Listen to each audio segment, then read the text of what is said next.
Argos 2001 avait lancé une enquête sur le rétablissement. Et à présent, je vais céder la parole à Madame Blandine Boussard et qui va nous en présenter les résultats. Blandine? Oui, voilà, vous voyez mon écran. Oui, c'est bon, tout va bien. Voilà, donc je vais vous présenter les résultats du questionnaire sur le rétablissement. Ce questionnaire, j'arrive pas à passer mes slides je n'aime pas les mettre en diaporama. Voilà. Ce questionnaire sur le rétablissement comportait 18 questions et a été soumis aux adhérents d'Argos 2001. Les questions étaient orientées vers les patients ou vers les proches concernant leurs patients, ce qu'on appellera patient du proche dans la suite de cet exposé.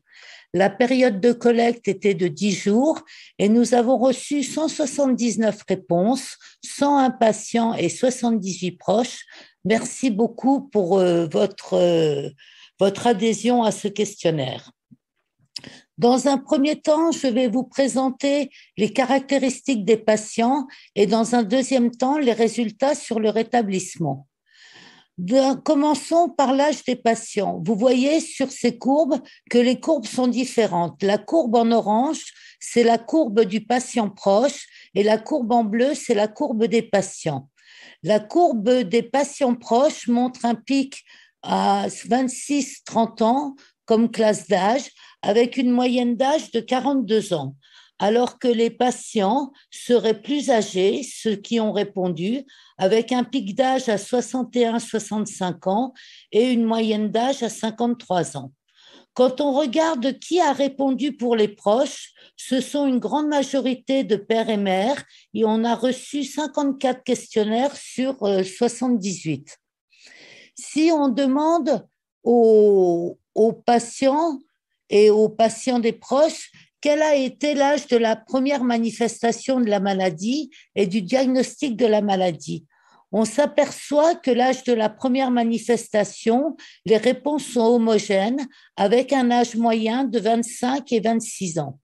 Par contre, si on regarde l'âge de diagnostic, on s'aperçoit que l'âge de diagnostic moyen est de 37 ans pour le patient et de 30 ans pour le proche. Donc, le délai de diagnostic serait de 12 ans pour le patient, ce qui est un peu plus que ce qui est publié, et un peu plus raccourci pour les patients du proche, qui serait de 4 ans. Est-ce à dire que les patients plus jeunes sont plus rapidement diagnostiqués de nos jours? C'est aussi possible. Quand on regarde les hospitalisations, là, il n'y a pas de différence entre les deux groupes. Donc, les deux groupes ont été rassemblés et on voit que 84% des patients ont été hospitalisés et 16% n'ont pas été hospitalisés. Il y a eu 508 hospitalisations avec une moyenne de 3,2 hospitalisations par patient. Si on regarde les psychothérapies, on s'aperçoit que la psychothérapie est extrêmement suivie. 60% des patients suivent une psychothérapie de 1 à 3 psychothérapies, avec une majorité de psychothérapie individuelle, c'est le secteur en gris à 56%. Un quart des patients suivent une psychoéducation et 12% suivent une thérapie de groupe. À noter que 3% des patients mentionnent les groupes de parole comme une thérapie. Si on demande aux proches s'ils ont eux-mêmes suivi une psychothérapie, 1 sur 2 répond par l'affirmative. Quand on regarde la durée des psychothérapies, elle va de 1 mois pour les gens les plus récents jusqu'à 26 ans, 32 ans, vous voyez, et avec une moyenne de 1 à 5 ans. Si on demande pour l'activité professionnelle, il n'y a pas de différence entre les deux groupes et plus de 2 tiers des patients cessent leur activité professionnelle plus d'1 mois. Si on pose la question sur l'hygiène de vie, à la fois l'activité physique, l'alimentation, le sommeil, la gestion du stress et le contrôle des addictions, là, on a une différence dans les réponses des deux groupes, avec en bleu la réponse des patients, et on voit que 82 patients ont répondu qu'ils suivaient une hygiène de vie, alors que 40 patients pour les patients du proche suivent une hygiène de vie. Est-ce que l'hygiène de vie serait beaucoup plus suivie par les patients ou les proches seraient beaucoup plus sévères? Ça, on ne peut pas répondre à cette question.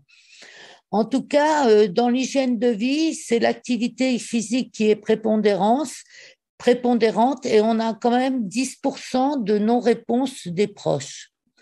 Maintenant, si on se réfère au rétablissement, les réponses sont différentes entre les patients et les patients du proche.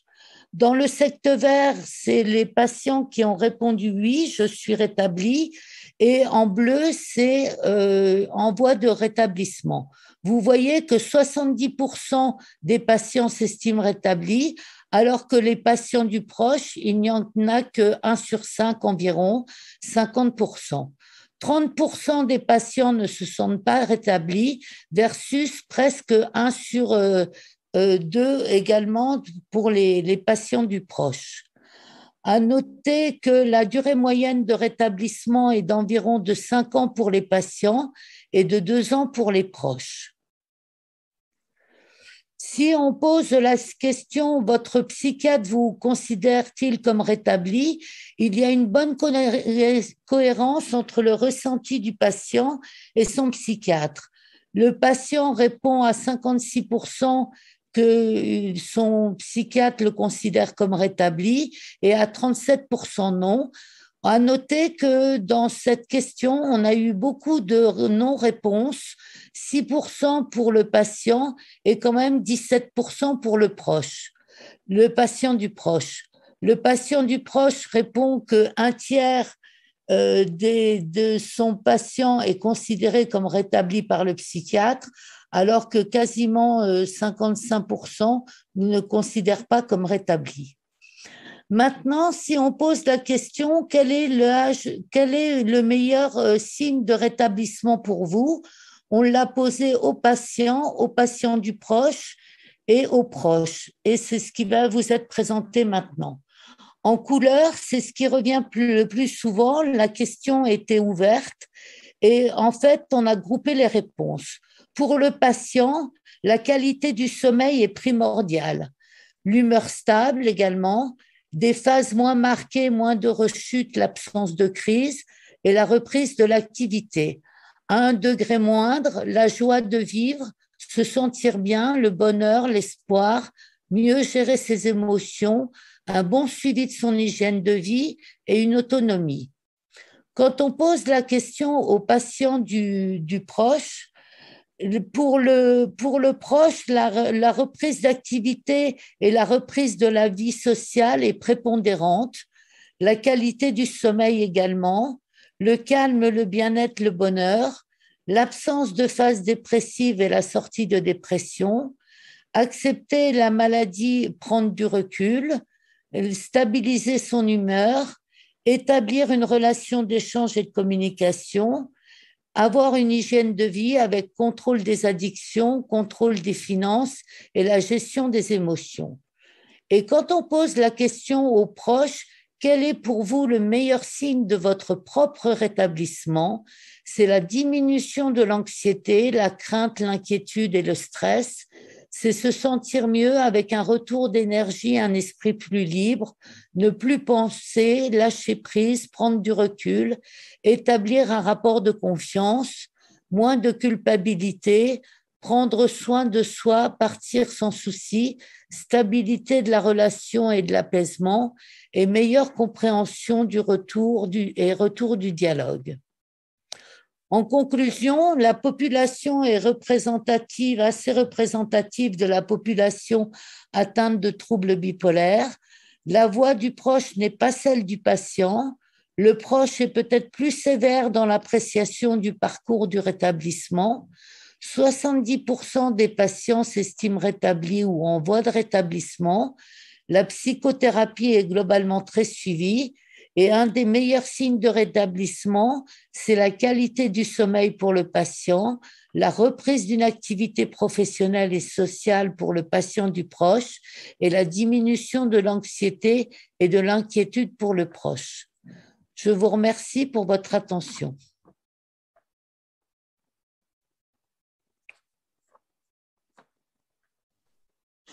Je vous remercie, Madame Boussard, pour cette présentation qui nous montre, entre autres, les disparités de point de vue entre les patients et les proches sur le rétablissement, mais aussi la réalité psychosociale et professionnelle de ces maladies qui nous touchent particulièrement.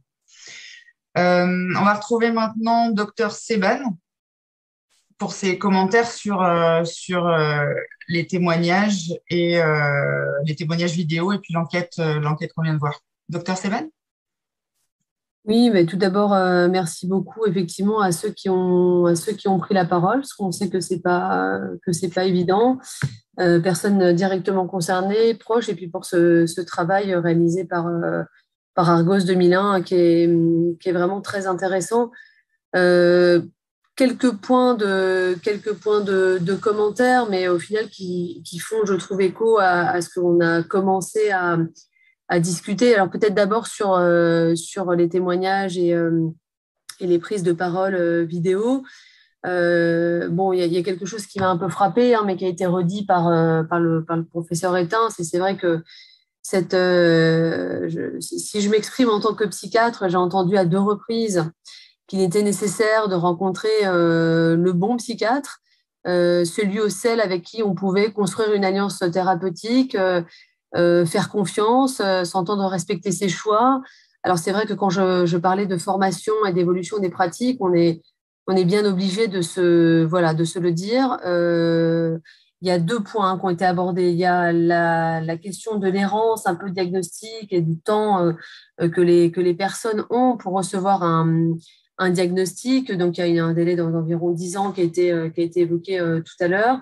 Là, c'est vrai que les prises de parole, des personnes ont des âges un peu différents, mais globalement, il y a respectivement à chaque fois un délai, alors qui dans l'enquête d'ailleurs est un peu plus court pour les proches qui ont répondu pour un de leurs proches. Du coup, vous avez appelé patient du proche, qui est ramené à 4 ans. Alors à voir par ailleurs pour quelles raisons sur votre échantillon c'est aussi court, mais globalement le constat est celui-là. Il est en accord avec ce que la littérature nous rapporte et dresse. Ce sont des chiffres qui continuent, je pense, de dresser des pistes d'action et d'amélioration de la façon dont on va vers les gens, dont on leur laisse la possibilité d'accéder aux soins, de pouvoir les repérer, de construire des actions de repérage précoce. Ça me semble absolument majeur. Ensuite, il y a la question de la place du traitement. Puisque puis je lisais un peu aussi les remarques qu'il y avait sur le fil de discussion entre le côté parfois un peu utopiste de la façon de tous les concepts qui sont amenés par le rétablissement et puis être confronté à une résistance au traitement, un quotidien difficile. Bon, il y a un invariant, je trouve, dans chacune des prises de parole, c'est l'espoir qui a été celui de chacune des personnes qui se sont exprimées, quand bien même ils étaient dans des périodes de crise et de grande détresse psychologique. Ça a vraiment été dit avec beaucoup de justesse, beaucoup d'émotion par la 4e personne qui a pris la parole et qui explique très bien que ce processus de rétablissement, elle utilise des mots extrêmement forts, je les ai notés, de cohabitation. C'est qu'on parle beaucoup, le rétablissement, c'est vivre avec, c'est pas vivre sans le trouble, c'est vivre avec le trouble. Et ça, elle l'explique très bien, cette cohabitation de comment je gère mon quotidien et quels ingrédients je mets dans ma recette sur le chemin du rétablissement. Bon, les histoires sont extrêmement singulières. C'est vrai que la place du traitement, elle est pour certains essentielle, indispensable, et puis pour d'autres, elle est moins valable en ce sens où elle n'apporte pas les effets attendus du traitement. Et c'est là où je trouve qu'il faut re-questionner ce concept de rétablissement. Si on pouvait, et peut-être qu'on y arrivera un jour, mais avoir un éventail de molécules pour lesquelles on peut identifier en amont les personnes susceptibles de répondre positivement ou pas à tel traitement, que tout le monde pouvait être stabilisé et du coup engager un processus de rétablissement tranquille, eh bien on le saurait, et ce n'est pas le cas. Donc, il y a effectivement ces inégalités face au traitement, d'où le fait que le rétablissement nous resitue le, le, le, une posture qui doit être définie par les besoins de la personne. Donc, si on s'attache aux besoins de la personne, ça a été vraiment redit par le quatrième témoignage. C'est vraiment très touchant quand elle dit, mais en fait, je suis arrivée, j'étais dans un état, j'allais aller très mal. Elle était persuadée que la solution apportée, ça allait être une hospitalisation dans un énième moment de crise, et c'est pas ça. Et on lui a demandé ce qui était bon pour elle au moment de quoi elle avait envie au moment où ça n'allait pas. Ça, c'est des changements de posture. Ce sont des changements de pratique, sans mettre des grands mots, sans être utopiste ou quoi que ce soit. Parfois, ce sont des petites choses qui peuvent animer les relations soignants-soignés. Donc ça, j'ai trouvé que c'était un point absolument majeur parce que ça dit quelque chose en pratique de ce que c'est que avoir le choix, même dans des situations de crise, face à une liste de traitements. Elle décrit 8 molécules qui vraisemblablement ne lui convenaient pas. Et puis ce choix de pouvoir dire, je veux ça, j'ai besoin de ça, et de commencer à se connaître, de savoir ce qui est bon pour soi ou pas, et d'identifier ses propres besoins. Après, il y a aussi la notion d'identité, je trouve, qui a été relevée par, je crois que c'est la deuxième vidéo. Cette identité, c'est aussi très, très intéressant. L'identité, on parle dans le rétablissement, on véhicule le fait de retrouver son identité de ne pas être que malade. Et alors là, du coup, c'est inversé, c'est-à-dire que c'est s'habituer à la stabilité, c'est retrouver une identité, mais il le dit aussi très bien, il le dit, il a fallu que je m'adapte à cette stabilité, que je retrouve l'identité de celui qui est stable. Donc, il se joue quand même, j'ai trouvé que ça faisait écho à ce qu'est l'identité quand on est sur ce processus, alors que là, les mots qui sont utilisés, c'est stabiliser parce qu'il y a un traitement qui correspond et qu'il y a vraiment une balance donnée, puis un poids donné à la stabilité, à la dimension clinique, dans la dimension établissement qui est extrêmement forte. Mais j'ai trouvé que c'était extrêmement intéressant. Et ensuite, plus précisément, et ensuite je m'arrêterai là pour les résultats de l'enquête que vous avez menée. Après, effectivement, vous l'avez redit dans les conclusions. Si on part du principe que le rétablissement est un processus personnel, individuel, quand bien même il est long, sinueux, difficile, tous les experts d'expérience le disent, il n'est pas étonnant, je n'étais pas très étonnée à la lecture des résultats, que les avis des proches ne soient pas forcément ceux des avis des usagers. Peut-être que le prisme, l'angle sous lequel on regarde la façon dont pourrait se traduire leur établissement n'est pas le même. Et c'est très intéressant. Alors après, c'est que ça donne envie d'en savoir plus, de savoir ce sur quoi ça diffère. Et vous l'avez bien dit, notamment après, sur la façon dont on perçoit les gestes de la vie quotidienne, l'hygiène, même ça, c'est pas perçu de la même manière. Mais donc, c'est vrai que ça continue de renforcer l'idée que l'accompagnement doit être, à mon sens, pluriel. Il doit être fait en soutien au processus de rétablissement de la personne et il doit être également proposé aux proches. Et vous évoquiez aussi que la psychothérapie, elle est proposée aux proches. Moi, j'ai trouvé que le chiffre de 25% était assez faible pour l'éducation thérapeutique. Au final, c'est un quart. Si on met un accent très fort sur le fait de bien se connaître, de bien connaître les signes et symptômes, alors l'OMS parle plutôt de formation à la santé et au rétablissement pour avoir un peu moins cette balance éducative qui peut-être correspond un peu moins aux populations adultes. Mais moi, j'ai trouvé que c'était assez peu, mais c'est vrai que ça dit quelque chose peut-être de la spécificité des accompagnements qui doivent être proposés à la fois pour les usagers et à la fois pour les proches. Donc, j'ai trouvé que c'était un chiffre très fort. Vous avez redit à quel point les résultats témoignaient aussi de l'impact du trouble sur l'activité professionnelle. Mais il y a eu aussi cet invariant entre tous les témoignages du sens donné à la vie, de recouvrir son utilité citoyenne dans son environnement social, amical. Ça parle du rétablissement. Les gens ont parlé du rétablissement quand ils évoquent ces points-là et ces points de vue sur la façon dont ils se sont sentis aller mieux, quand bien même le traitement, à un moment donné, la molécule est un ingrédient de la recette, certes, mais le résultat in fine ressenti, c'est celui de se sentir en vie. En vie dans la gestion de ses émotions, de ses troubles, de cet autocontrôle, de cette autodétermination. Et je crois que par tout ce qui a été dit, Ce sont en tout cas les points que j'ai relevés qui, je trouve, faisaient un écho très fort au concept du rétablissement et à ce qu'il dit de la façon dont on peut le faire vivre en pratique auprès des usagers et de leurs proches. Voilà ce que je souhaitais partager avec vous. Merci beaucoup, Dr Sevan. Alors, c'est un peu une première, mais on n'a pas de questions. En revanche, on a beaucoup de commentaires qui vous félicitent sur la qualité de votre intervention, sur la clarté de ce que vous venez d'exposer. D'autant que c'est des choses qu'on n'entend pas forcément souvent.